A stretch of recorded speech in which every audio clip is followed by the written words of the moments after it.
Bonjour tout le monde! Est-ce que vous faites une différence entre le mot persévérer et persister? En fait, êtes-vous capable, vous, de vous ajuster pour atteindre vos buts ou si vous refaites constamment le même procédé, même si les résultats ne sont pas là? Vous me voyez venir, hein? À chacun de faire ses expériences et ses actions pour aller dans le sens de ce que l'on aspire à voir, faire ou être. Et c'est dans ces actions-là, ces expérimentations-là, que là, on peut voir si on continue en persévérant ou si au final, on persiste dans d'autres choses. Ben, pour bien des gens, la persévérance, la persistance, persévérer, persister, c'est deux synonymes. Mais pour moi, j'en fais vraiment une différence. Intuitivement, j'ai fait la différence entre les deux là, fort longtemps. Et dernièrement, je suis allée voir vraiment qu'est-ce qu'il en était. On dit de persister que c'est demeurer inébranlable. Et on dit de persévérer que c'est de continuer de faire ce qu'on a résolu par un acte de volonté renouvelée. Paf! C'est là que j'en fais une différence. Parce que demeurer inébranlable, pour moi, c'est d'être entêté dans les procédés qu'on a décidé de suivre pour atteindre un but.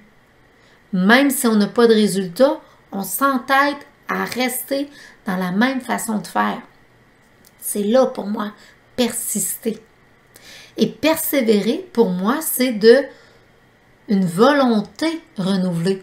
Justement, de savoir prendre du recul pour savoir comment on peut continuer à faire des actions pour atteindre notre vision. Persévérer dans la même vision, en ajustant ses actions et en prenant toujours un recul pour faire les changements nécessaires selon ce qui se présente. C'est ça la différence pour moi. Et puis dernièrement, j'ai entendu une entrevue avec un chiropraticien. Ça m'a confirmé, mais confirmé combien j'avais eu raison de persévérer dans l'accompagnement que je fais aujourd'hui, à aller chercher toutes ces formations-là pour pouvoir soigner autrement.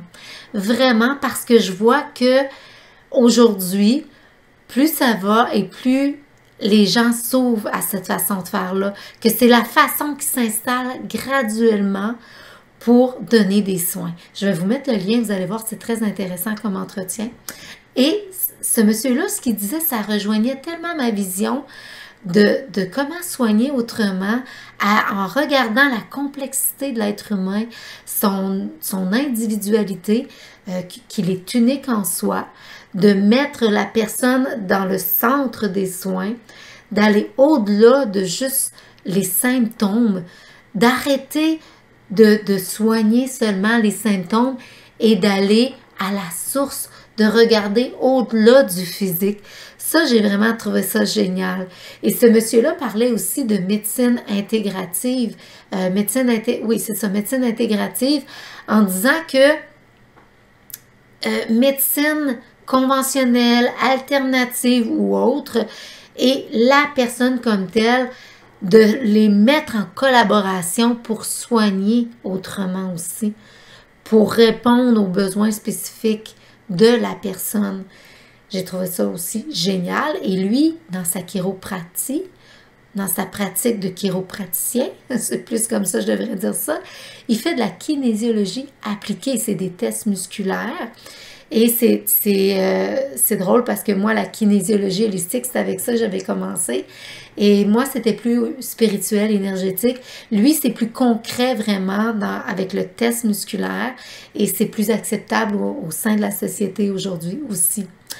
Et imaginez-vous donc que ce chiropraticien-là donne des conférences aux médecins qui pratiquent la médecine conventionnelle. C'est vraiment, ça dit tout. Comment c'est en train de s'intégrer de plus en plus l'holistique dans la société d'aujourd'hui. Et c'est là que j'ai eu ma confirmation que d'avoir persévéré en ce sens-là, c'était génial pour moi. Et oui, j'ai persisté aussi, par contre. J'ai persisté dans le milieu du système de santé qu'on connaît aujourd'hui parce que j'ai fait un compromis. Ça m'a apporté financièrement. J'ai pu aller chercher toutes les formations que ça me prenait.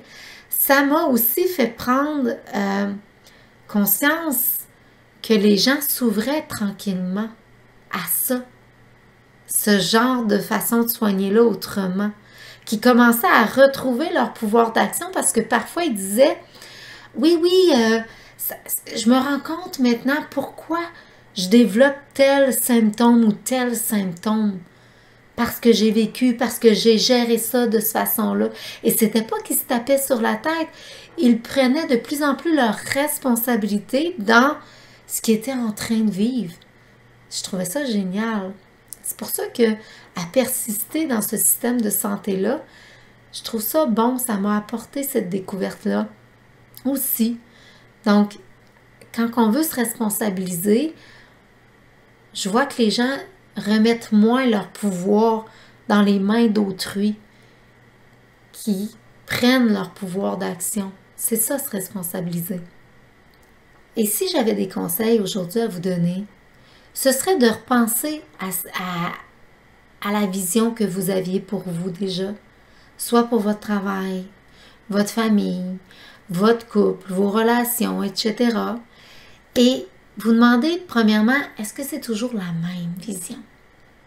Sinon, ben, comment vous la voyez maintenant, cette vision-là?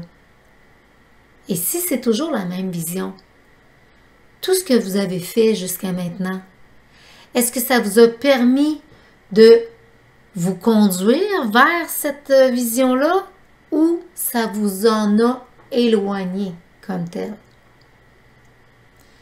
Et si ça vous en a éloigné, est-ce que vous êtes en mesure d'ajuster ou de complètement changer des choses pour vous remettre dans cette direction-là?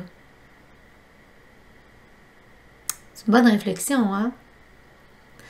Si vous avez aimé cette vidéo-là, je vous invite à la liker, la partager, peut-être même à quelqu'un en particulier si vous pensez que ça peut y aider. Même, pourquoi pas vous abonner à ma chaîne YouTube à ce moment-là aussi. Et puis moi, je vous souhaite, juste en attendant de vous revoir, de toujours être en mesure de persévérer dans ce que vous aspirez pour vous et de savoir reconnaître quand vous serez en train de persister. Bye!